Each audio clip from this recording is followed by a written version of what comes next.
Telugu film ఛాంబర్లో నూతన కార్యవర్గ ఎన్నికలు ముగిశాయి. మధ్యాహ్నం 3 గంటల నుంచి ఓట్ల లెక్కింపు చేపట్టి సాయంత్రం 6 గంటలకు ఫలితాలు వెలువడనున్నాయి.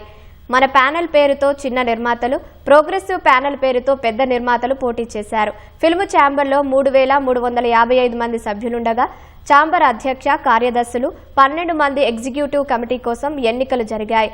నూతన కార్యవర్గం 2027 వరకు కొనసాగనుంది.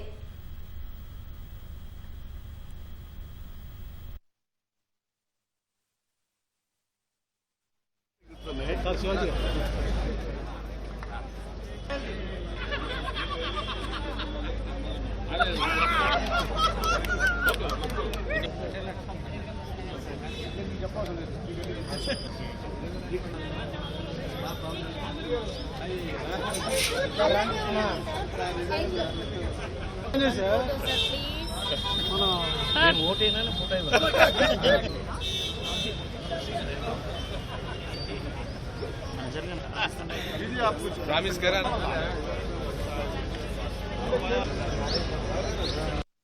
ఈ ఎలక్షన్స్ కాగానే మేము దీక్ష చేసి ధర్నాలు చేసి ఎలక్షన్ పెట్టమన్నారు వాళ్ళు కూర్చోండి